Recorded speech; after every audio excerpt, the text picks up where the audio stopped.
بسم اللہ الرحمن الرحیم. ذرا توجہ سے سنو، بہت خاص مسئلے ہیں. پہلا سوال یہ پوچھتے ہیں کہ کرسی کے اوپر بیٹھ کر نماز پڑھنا کیسا ہے. بہت سے لوگ، سوال کرنے والے نے یہ کہا ہے کہ بہت سے لوگ ایسے مسجد میں آ کر کرسی پر بیٹھ کر نماز پڑھتے ہیں کہ وہ دھندے کے ٹائم پہ ٹائیگر ہوتے ہیں، ان کے مسلس ٹائٹ ہے، ایک دم ایسے لگتے کہ جم ٹرینر ہے، ہاتھ ٹانٹیے بالکل مضبوط، مگر مسجد میں ٹھنڈے پڑ جاتے ہیں. تو ان کے بارے میں کیا مسئلہ ہے؟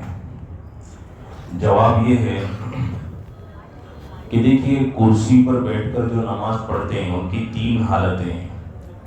ایک حالت تو یہ ہے کہ وہ کھڑے رہنے پر قادر نہیں ہیں، نماز میں کھڑے نہیں رہ سکتے، مگر یہ ہے کہ وہ رکوع کر سکتے ہیں، سجدہ کر سکتے ہیں، بیٹھ سکتے ہیں، کھڑے نہیں رہ سکتے.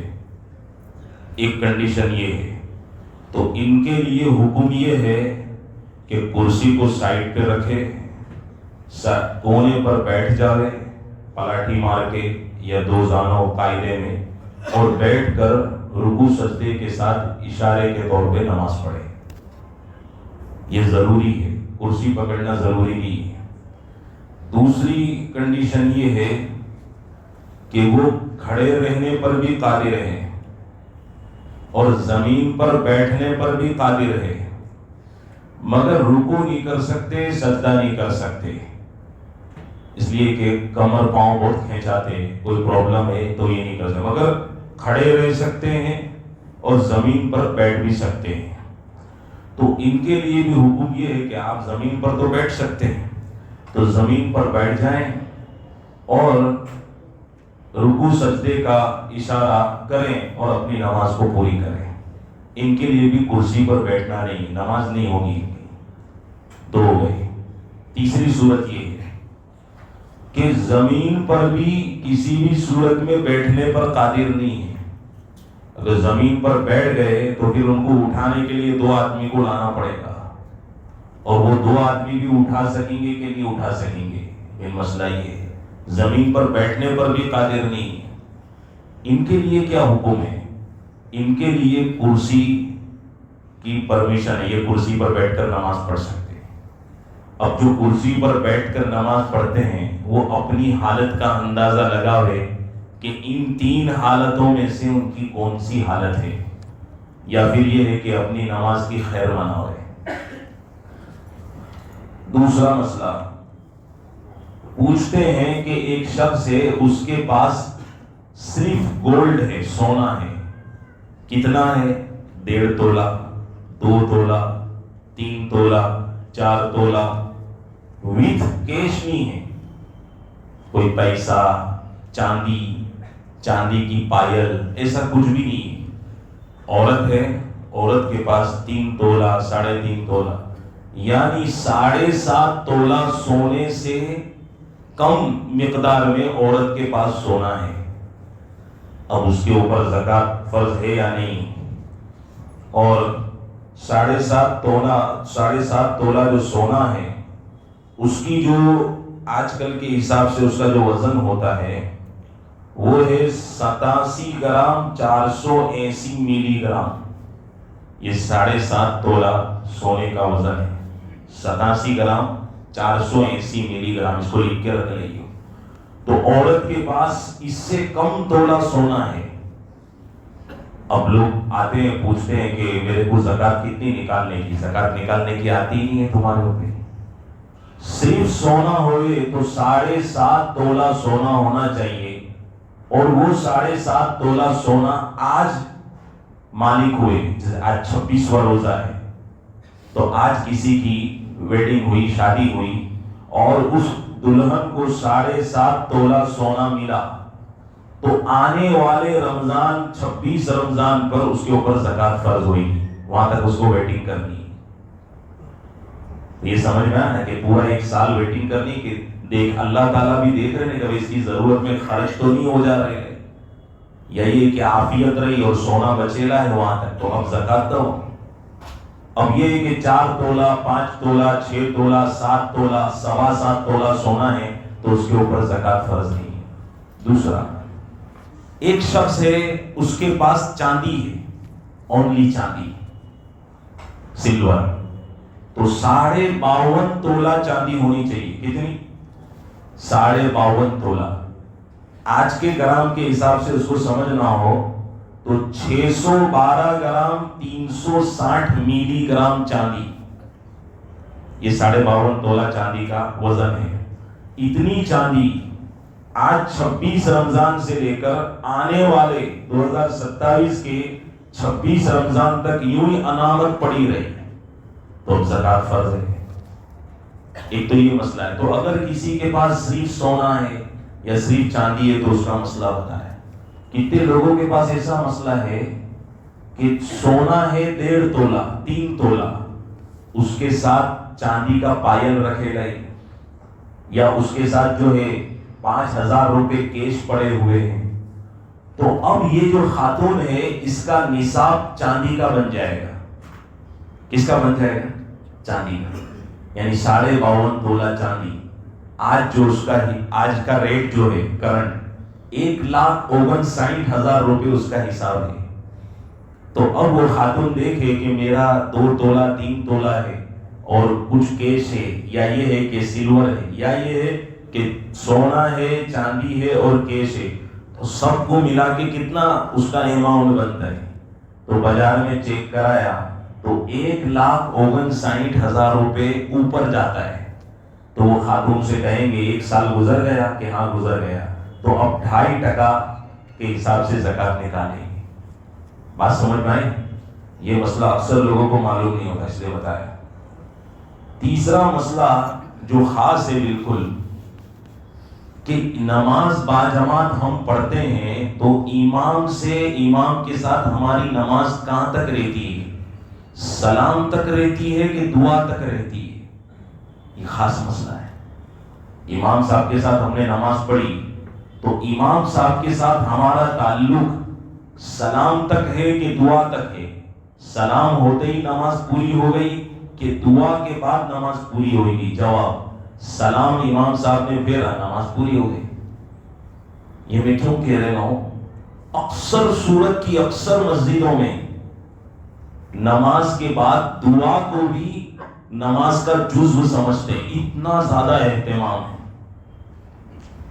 حالانکہ حدیث پاک میں نبی پاک صلی اللہ علیہ وسلم نے فرمایا فرض نماز کے بعد دعا کرو، اللہ تبارک و تعالیٰ تمہاری دعا کو قبول فرماتے ہیں، تمہاری مرادیں پوری فرماتے ہیں۔ مگر حدیث میں یوں نہیں کہا ہے کہ تم امام کے ساتھ جب امام ہاتھ اٹھائے تو تمہارے کو ہاتھ بھی اٹھانا ہے۔ یعنی یہ تو ایسا ہو گیا امام صاحب کا کہ امام صاحب دعا بھی کرواوے، باہر جا کے کیا ہے باتھ روم میں ٹوائلٹ باتھ روم بھی کراوے، وضو بھی کراوے، سب امام صاحب ہی کرا دے رہے، ہم کو کچھ کرنا ہی نہیں۔ یہ تو یہ مسئلہ ہو گیا۔ تو امام صاحب سلام پھر تو فارغ ہو گئے، اب کیسے دعا کرنی ہے؟ سب انڈیویژل اپنی دعا کرے، اور اس کی شکل یہ ہوگی کہ جیسے امام صاحب نے دعا کے لیے ہاتھ اٹھایا اور آپ نے بھی اٹھایا۔ اب امام صاحب تو بہت لمبی جا رہے ہیں، ربنا آتینا ربنا ظلمنا سب ربنا انہوں نے پڑھ لی، آپ نے کیا کرا؟ 2 ربنا پڑھی، اے اللہ میں بہت تکلیف میں ہوں، میری یہ مراد پوری فرما دے، اللہ یہ ہو گئے، یہ ہو برحمتی ہے۔ آپ اٹھ کے جا رہے ہیں، کوئی مسئلہ نہیں، کسی کو خراب لگنا نہیں چاہیے۔ کبھی امام صاحب جو ہے انہوں نے فرض نماز پڑھ لی، اس کے بعد ذکر وغیرہ کرے، وہ اٹھ کے چلے گئے، تو امام صاحب پر پیچھے مقتدی کو یا ٹرسٹی کو اعتراض نہیں ہونا چاہیے آپ نے دعا کیوں نہیں کرائی۔ جس نے اعتراض کیا وہ بدعتی ہے۔ بات سمجھ رہے ہیں؟ تو یہ دعا کا یہ معمول بناؤ، اسی اجتماعیت کی شکل مت بناؤ کہ روز اجتماعیت کے ساتھ دعا کر رہے ہیں، یہ بدعت ہے۔ تیسرا مسئلہ،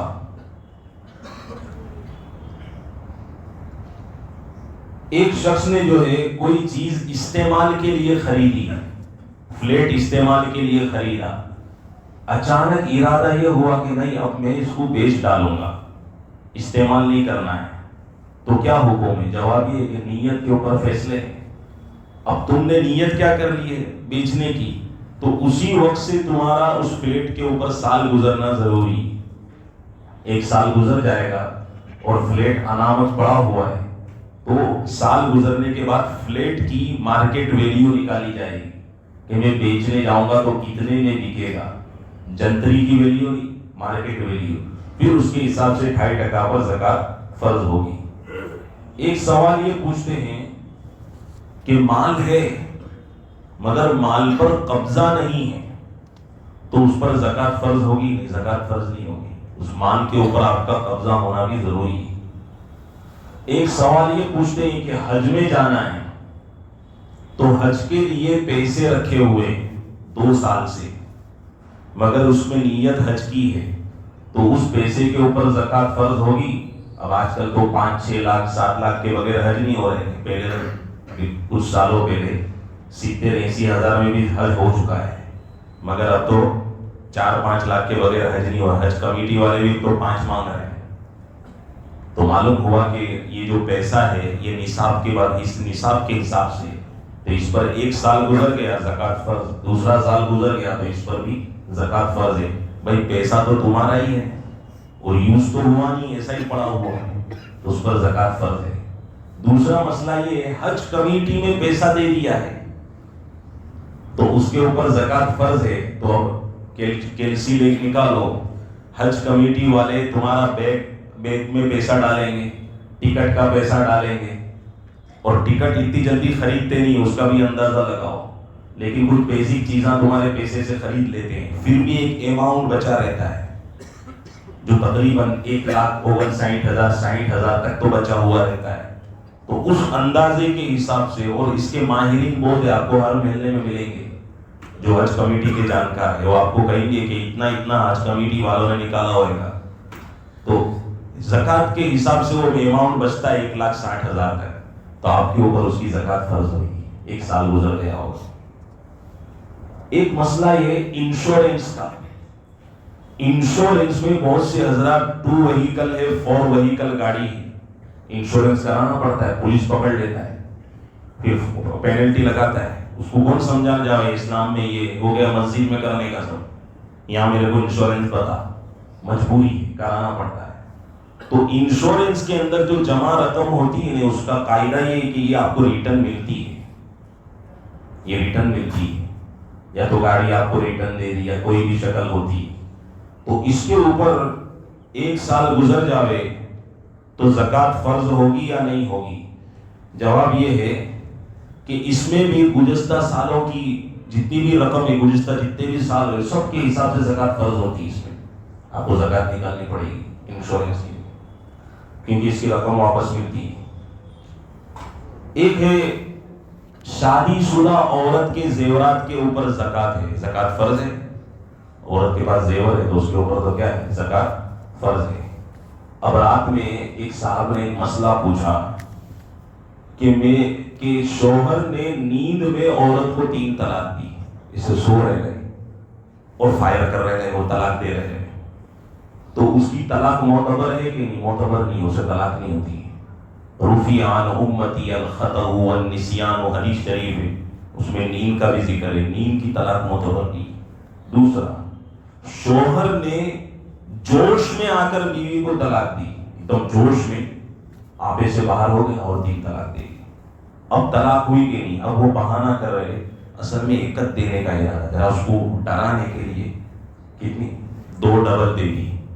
آج لوگ عورت کو طلاق سے ڈراتے. بتاؤ, پہلے کے جو بوڑھے لوگ تھے وہ تھالیاں ہپال کے ڈراتے تھے, تھالیاں ہپالی, ڈنڈا ہپالا, تو عورت وہ یہ ضروری بھی ہے. ابھی عورت نہیں تو کبھی قابو میں نہیں رہے تو کچھ پریکٹس کرتے ہیں معمولی سے, مگر آج تو ڈائریکٹ یہی بتاتے, بندوقی بتاتے, یعنی چھوٹے چھڑے والی بات.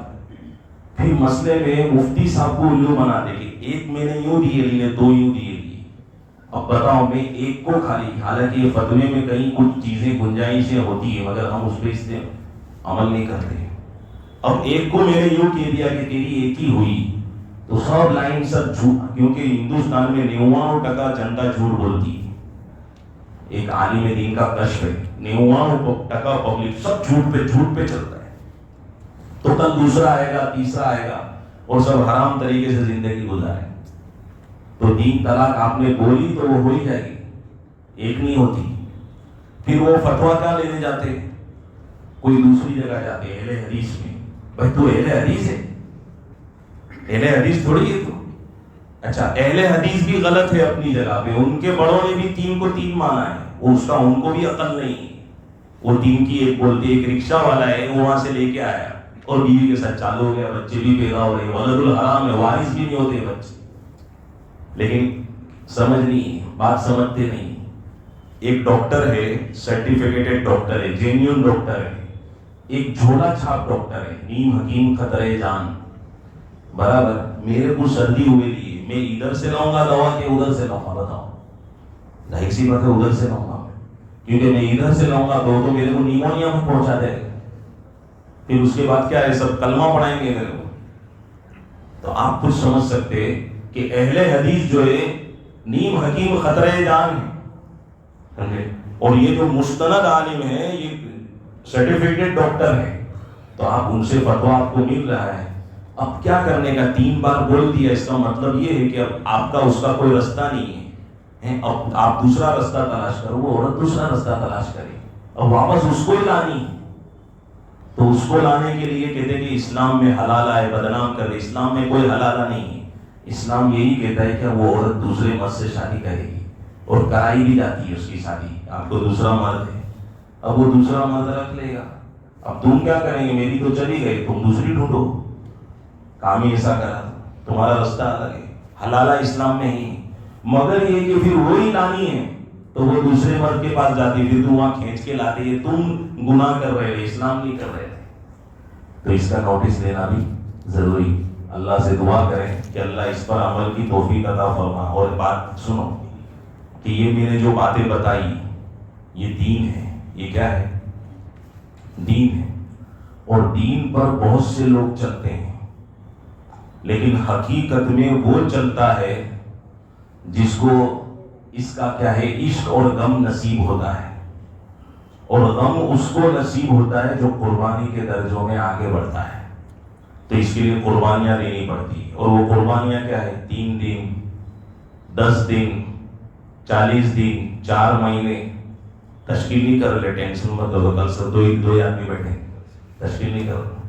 مگر یہ کہ آپ کا جو محلہ ہے آمراوانی، یہاں سے جماعت جانے کے لیے تیار ہے، تو آپ سے ریکویسٹ کی جاتی ہے کہ آپ بھی جماعت میں نام لکھائیں 40 دن 4 مہینے کے لیے، اور اس میں جا کے دین کو حاصل کرنے کی محنت کریں گے انشاءاللہ۔ اللہ کو